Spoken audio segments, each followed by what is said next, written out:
Hey everybody, I'm Tom Barnes. This is the Stories from the 78, where I kind of talk about all things Chicago random. Unless I'm traveling, then I'm talking about where I'm traveling to. But these are stories coming out of Chicago, either behind the scenes stuff for producing for a news station in Chicago or for the website itself, Stories from the 78. And this week was an interesting week because I did something at the Peggy Notebart Museum. It's a cool museum. If you have little kids, I would recommend going there. It's all about nature. It's right in Lincoln Park. The view of the lake is right there. The whole thing's fantastic. But specifically, I want to talk about a segment we did for United Way at CBS. And you can go to cbs2.com and you can find the stuff there.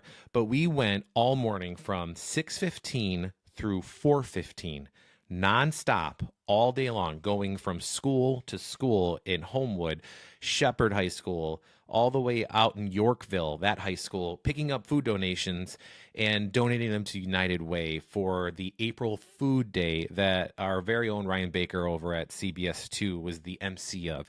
But it was really cool to be a part of something like that, especially coming after the pandemic. You know, showing people that we still need to care for each other, and especially these teenagers who were in school younger. You know, some of them were probably freshmen or even in 8th grade when the pandemic started, and they lived through so much of isolation.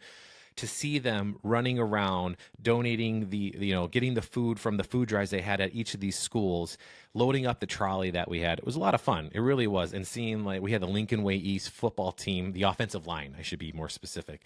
They were filling up the truck and taking the truck, all the stuff in there, and donating inside the Tinley Park Convention Center.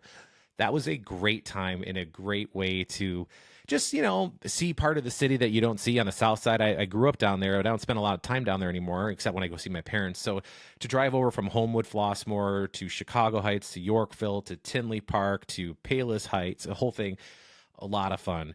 And also during the week, went to Strange Cargo. And if you've never been to Strange Cargo, it's in Andersonville. It is probably one of the coolest stores in the city. It's super unique. I mean, they have everything that you would want in a store. And do I have anything right here? I do. So hold on. I'm going to show you. I'm not going to even edit this out because this is just how these these videos are going to go. But what I mean by anything, look at this. Garbage Pail Kid cards. You can buy them just loose like this, right? There we go. And then they'll have random stuff, like, because it was a big day in Chicago this week. That's why I'm wearing all the Bears stuff, because if you didn't know, the Bears drafted #1. But I do love the Tigers in baseball. But I saw this, and this sticker looked like it was made in the 80s. This is the kind of stuff that you can get at Strange Cargo. It's an awesome place. Not to mention, one of my favorite things I've ever found at a store. Nightmare on Elm Street stickers. Yeah. And then I don't remember these things, but these are called the Awesome All-Star stickers, but these look pretty rad. So you know what? I'm going to open one of these just because. Dropping stuff. Here we go. But let's take a look at these the stickers from Nightmare on Elm Street. Just because, and again, Strange Cargo, it's in Andersonville, right off of Clark Street and Foster, just north of that intersection. So here are the stickers. So let's look at these. So this is a Nightmare on Elm Street sticker. What the hell is that? I don't even know what that is. I thought these would be all stickers of Freddy Krueger. Apparently not. It's like some weird, I don't know, monster. Oh, but there's Heather Laningcap, who was she was my crush back when I was in junior high. Let's see if there's an actual picture of Freddy Krueger on this thing. Well, I guess this is kind of Freddy Krueger-ish. That's the silhouette of Freddy. Oh, but this is one of the most iconic scenes in Nightmare on Elm Street. Remember this? Can you see? There's the cross. That's her sleeping, and Freddy comes through the wall or bends the wall. That's pretty fun. Anywho, so the whole store has memorabilia from the 80s, the 70s, the 60s, and then they have stuff that's going on now. They had like Tay-Tay stuff in there. They had prayer candles, which are really cool because it's like Snoop Dogg, Taylor Swift, Steve Carell, Lizzo, I think, was another one. So, okay, I'm opening up this package right now.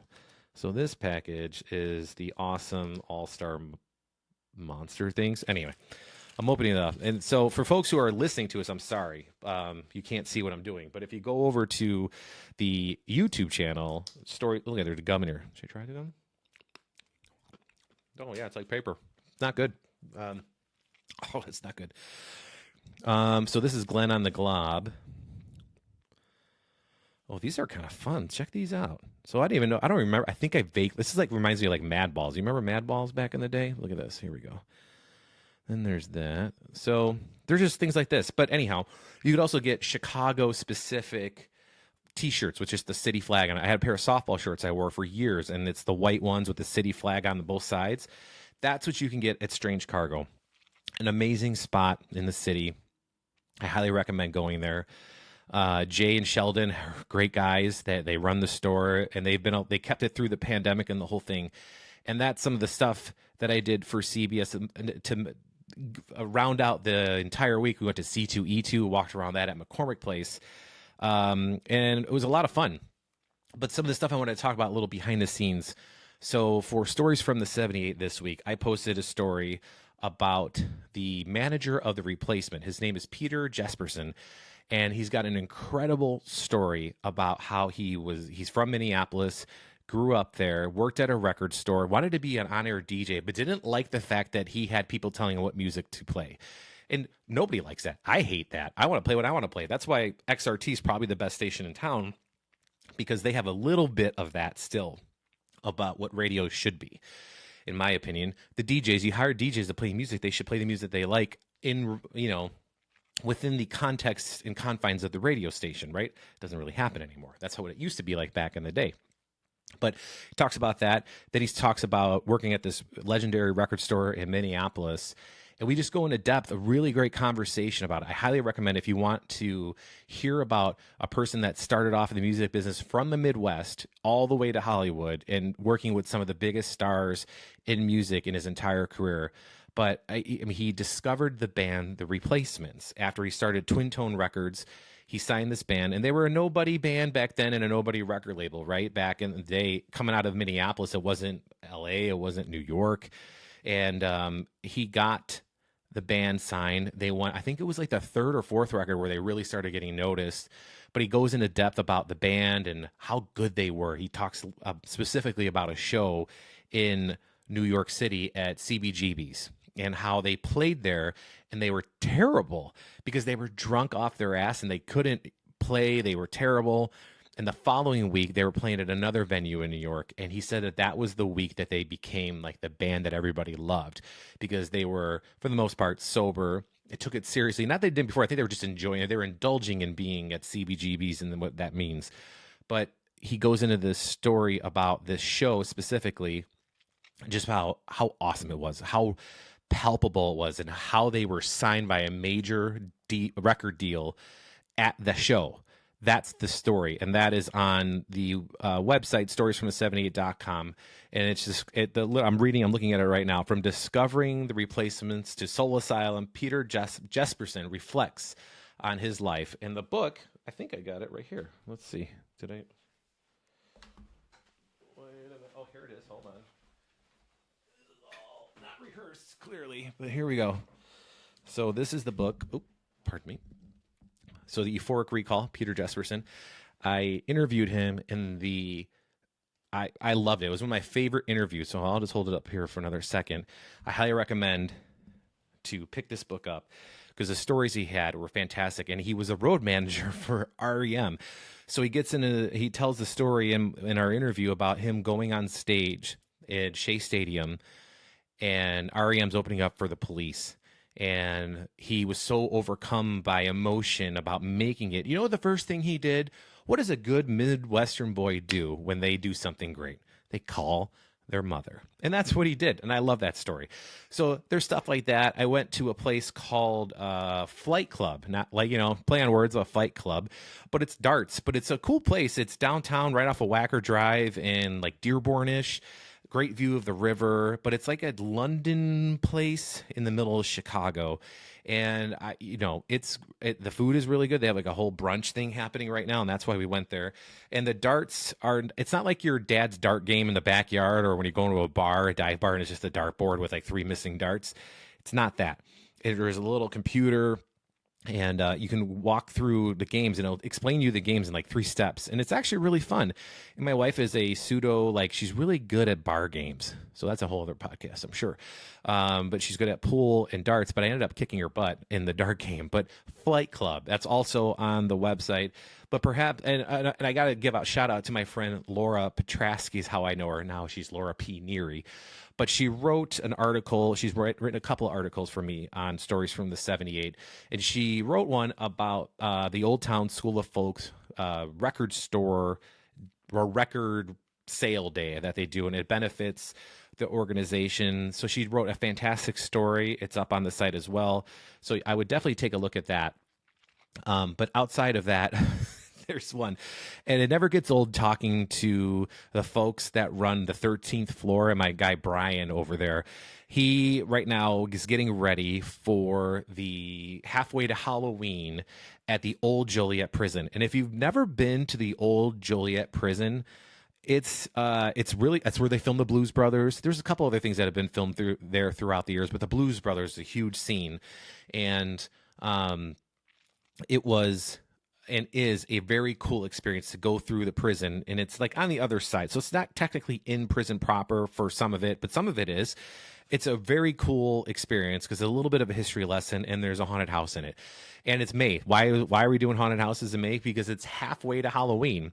So I talked to Brian just about that and what people can expect going through there. It's kind of a preview is what he says to actual Halloween. So cool thing, very fun story. And the other thing I posted this week and went out to this new bar in Lincoln Park, or Lincoln Square, I should say. It's called the Getaway. The Getaway used to be the Grafton pub and grill, or whatever. The Grafton is what it was called in Lincoln Square.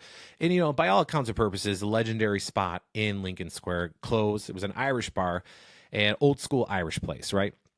So the folks that run the Central Park Bar and also Estelle's, a couple other bars throughout the city, they opened this place up, and they kept some of that Irish charm of the tavern, but modernized it with some Art Deco stuff going on in there, and they elevated the cocktail program. And I mean, the spot is great. I talked to my friend Sarah over there. I'm just pulling it up right now just to make sure I'm not telling you something and that's incorrect. But they opened up early April, and the spot, it's cool. They don't serve food just yet, but I'm telling you, just going in there and having like an after work drink, and I'll give you the perfect example. We're doing this story. It's a Friday. I think I get there at 3:00, which is about an hour before they open. And I'm talking to Sarah, and there's this other woman named Janet who's making the drinks. She's the bartender, and she made these beautiful looking cocktails. And I got all that in the story. So if you want to take a look at this, the story, you'll see the cocktails being made. But they're colorful. They're all kind of different. They're not like these plain Jane things, with a little homage to some of the fair Irish drink. But, you know, they have the beer, they have the spirits, but then these fancy like 12 cocktails that Sarah came up with. She kind of is like the head of like their development in that area. And the space is great, but we're finishing up the interview. It's about 4:08, and I even say that at the end of the video. There's a line of people. This is Lincoln Square, by the way. Lincoln Square is a very populous neighborhood on the northwest side of Chicago with, you know, there's probably 20 bars within walking distance off of Lincoln Avenue between Montrose and Lawrence, you know, a lot going all the way to Irving, right? There's lots of places. This place had a line going down the street at 4:00. When we opened up the doors, people filled the bar. Within 10 minutes, the bar was filled, and it goes from like the storefront in the front right off the sidewalk all the way. It extends, like, you know how buildings typically have like a backyard or like a parking area. Well, this one, they've extended the bar over the years all the way to like the alley. And that's how much the bar was filled. And there's this really great back room in the bar where there's like a sitting room, where there's a fireplace and the whole thing. It's all in the video. You got to take a look at it. But it was packed. So that just kind of gives you the idea of like what this place is, what they offer. A little old school Chicago charm and vibe, and also this modern twist. So shout out to Janet and Sarah for taking the time to talk with me and walk me through that. And my friend Megan, who does PR in the city, set that up. But it's a really cool spot. And the reason why I'm telling you all this, because there's a lot of people that work really hard, not only to just open the doors of businesses and get them out there, but when I come out and do stories, they work really hard too, because I ask them to, you know, make the cocktails, and then we can show them in the video. And partially selfish that I ask them to do it because I want to try the cocktails. Like, I'm going out there, like, I don't get paid extra to do this stuff. This is just stuff I love to do. So at least I can get a cocktail out of it, right? But anyhow, storiesfromthe78.com. You go there and you will be able to see all of these things on the main page of storiesfromthe78.com. And this one is called The Getaway. It says a classic neighborhood bar in Chicago's Lincoln Square neighborhood. No frills, a re-envisioned multifaceted cocktail experience. So you got to check that out. There's a lot of other things on the website, but those are the ones that I did this week. Next week, I'll tell you about what I do in the following week and so on and so forth. If you need to get a hold of me, you can go over to my Instagram page at TomBarnes78 or shoot me an email, tombarneschicago@gmail.com. Thanks a lot. We'll see you next week.